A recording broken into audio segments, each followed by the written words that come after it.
Well, hello again. I just had a very quick look at Ben's presentation at Probe 2018 video, and there's a couple of recurring themes, as you might expect, or probably two or three recurring themes. But this one, I'll do them in reverse order. So I've just watched the video through, and I've just made a note of a couple of timestamps. Wasn't particularly interested in what was going on in Grenada and that sort of thing, to be perfectly honest. But this thing here, I've heard quite a few times. We have a world which uses energy. Its civilization needs energy, and most of this comes from fossil fuels. Oil, coal, gas, etc. Now, there are renewables, there's solar power, wind power, these things are taking over. They won't replace oil, coal or gas. That's the thing. Okay, so far so good. They can't replace them. But there is technology that can, and this is a good important point, and it is related to the UFO issue. Because when these crash retrievals that I talked about take place... Yeah, there are no crash retrievals. You know, this is the thing. Do people really think... The technology that will be required for interstellar travel will be beyond our imagination. Nothing is going to come here from another star system and crash. This is just UFO folklore, myth. And these craft are salvaged. There's distinct reason to think that the propulsion system and power plant of these craft has been examined and it has been reproduced. And even without the UFOs, it's still an issue because this same technology has been invented by humans. What you've got to bear in mind is that there's fusion power research going on all over the place at the moment. I think there's quite leading fusion power research going on in the UK. It's got nothing whatsoever to do with free energy. You know, if there was a way of getting free energy, we would know about it. It's not suppressed technology. It's another myth. It doesn't exist. Nikola Tesla said that his free energy, his radiant energy, had no practical use. And I think it'd be interesting. Actually, I'll just let him go on a bit here. How many of you have heard of Nikola Tesla? Thomas Townsend Brown, Victor Schauberger. There's so many of them. George Pigott. There were so many of these people who discovered. And if any of these people could demonstrate their free energy device under controlled conditions, they would get a Nobel Prize. Because that will be a significant scientific discovery. Of course, none of them have a Nobel Prize. None of them have demonstrated their free energy devices under controlled conditions, because it's a steaming pile. It's rubbish. That energy can come straight out of space itself from the vacuum, often surprisingly simply. See, Ben talks about this with authority, as though he knows this to be true. And of course he doesn't, because it isn't true. You don't need big, heavy industrial methods. No, really, Ben. Perhaps you could do a response video, and show us exactly the apparatus you would need to extract free energy. If it's that simple, perhaps you could construct one and show us it actually working. Do a video and prove that you can very simply extract energy.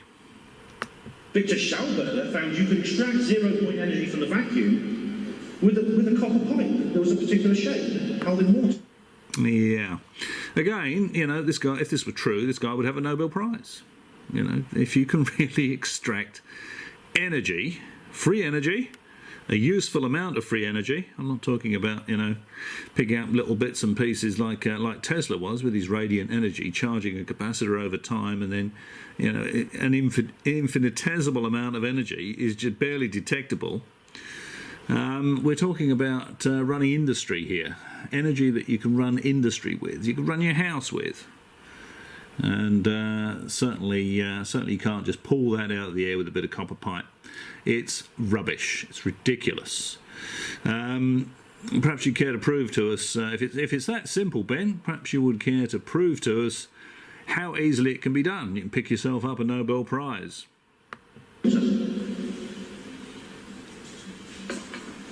But But it has been suppressed. It's been suppressed by policy, as I said, which appears to be one that within the elite circles themselves, they all are Nah, absolute rubbish. Okay, I'll end that clip there and just very quickly go to something else. Okay, there's another recurring theme of Ben's, and that is that there really are recovered alien spacecraft here on Earth. Of course there aren't. You know, the technology would be far beyond our imagination. They're not going to come here and crash.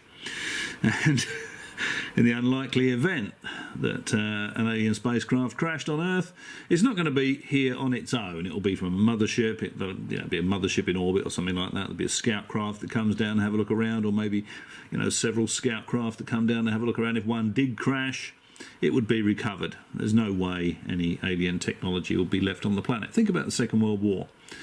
If you had a top secret device in an aircraft and it was flying over enemy territory and that aircraft was shot down, they wouldn't leave it there. It's not going to be left there for the enemy to examine. It will be destroyed or recovered. Make that recovered or destroyed. But Ben desperately wants this to be true. You can tell it in the timbre of his voice. He so desperately wants this to be true, that there really are alien spacecraft, recovered alien spacecraft in sheds, hidden all over the planet, hundreds of them.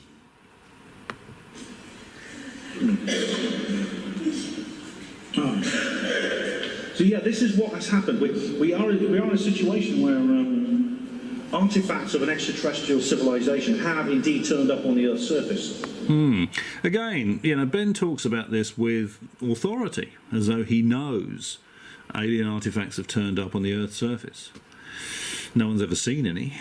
And again, you know, if you could produce something and you could scientifically prove it was of an extraterrestrial origin, it was, you know, an alloy, it was something created by an alien species, you'd get a Nobel Prize, because you would be proving life beyond Earth, intelligent life beyond Earth. But none of this happens, because it's not here.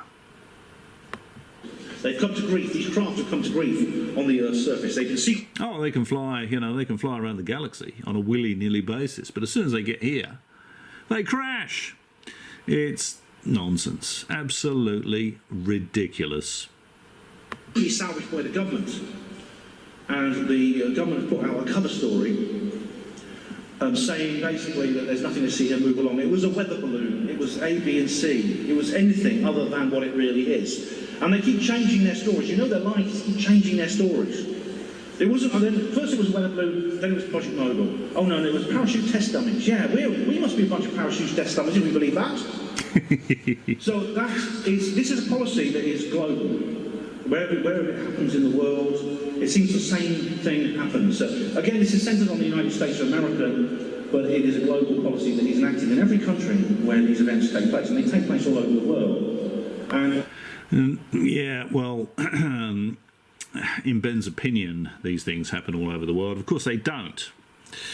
And, you know, if an alien spacecraft came to grief somewhere in Africa, in a third world country, it's not going to, no one's going to be able to keep it a secret.